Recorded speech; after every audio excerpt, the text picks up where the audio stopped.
어떤 오늘 고발인 조사 첫 고발인 조사인데 혹시 올라가서 검찰에 설명하고 싶은 부분 있으시다면. 예, 알겠습니다. 사법권의 독립이란 것은 원래 법원에서 재판하는 판사들이 일체의 지시나 간섭을 받지 않고 독립해서 재판을 함으로써 국민들의 공정한 재판을 받을 권리를 실현하라고 있는 것입니다.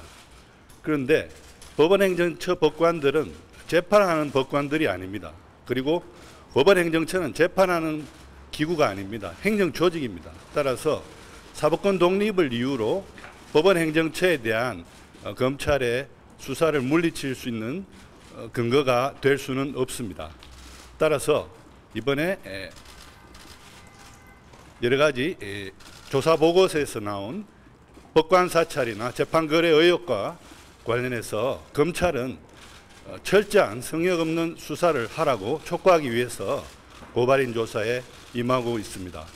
특히 파일과 관련해서 법원에서 특별조사단이 열어본 파일은 일정한 키워드를 넣어서 잡힌 410개의 파일에 불과합니다. 그런데 이 문제가 터졌을 때 양승태 대법원장 하에 법원행정처는 2만 개가 넘는 파일을 긴급 삭제한 바 있습니다. 따라서 이러한 긴급 삭제된 파일들도 검찰의 최첨단 포렌식 장비를 동원해서 복구하고 다시 열어서 철저한 진상 규명에 나서야 할 것입니다.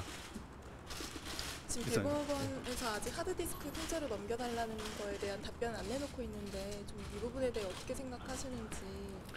예, 무엇보다도 국민들의 이목이 집중된 사건이고 또 김명수 대법원장께서 얼마 전에 검찰의 수사에 협조하겠다고 말씀하셨기 때문에 그러한 차원에서라도 이 재판 거래 의혹과 관련된 또 법관 사찰과 관련된 그러한 자료들에 대해서 법원은 영장보다는 임의 제출의 형식으로 검찰에 제공하는 것이 바람직하다고 봅니다. 만약에 법원 측에서 제출이 안 된다면 검찰의 강제 수사의 필요성도 있다고 보시는 건가요? 그러면? 검찰이 수사를 해서 어떤 단서가 잡히고 따라서 증거 확보를 위해서 열어봐야 할 파일이라고 판단한다면 저는 검찰이 법원이 임의 제출을 안 하는 이상 어떤 영장 청구 등을 통해서 영장을 발부받아서라도 강제 수사에 나서서 나머지 파일들을 열어야 한다고 봅니다. 고발인 조사 때 어떤 부분 강조하실 생각이신지 말씀해 주시죠.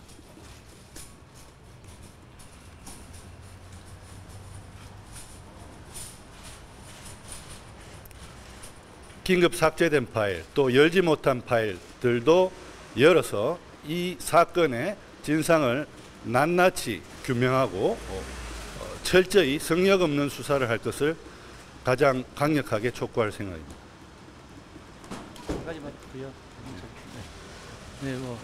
저는 고발인 조사 함께 받기 위해서 출석하는 참여연대 집행위원 박근영입니다. 저희는 오늘 검찰이 먼저 법관 사찰과 관련해서는 임종원 전 차장을 비롯해서 법원행정처 고위층의 직권남용죄 혐의는 이미 증거가 충분히 드러난 만큼 이 부분에 대해서는 먼저 신속히 수사해서 기소부터 하고, 그리고 양승태 대법원장 등의 법원 고위층들의 부당한 재판 간섭, 재판 개입 의혹에 대해서는 강제 수사를 비롯해서 성역 없이 철저히 수사해야 한다는 점을 오늘 검찰에 적극적으로 말씀드릴 예정입니다. 검찰은 이미 증거가 충분히 확보된 부분에 대해서는 먼저 기소하고 추가 수사를 신속히 또 진행해야 한다, 그렇게 생각합니다.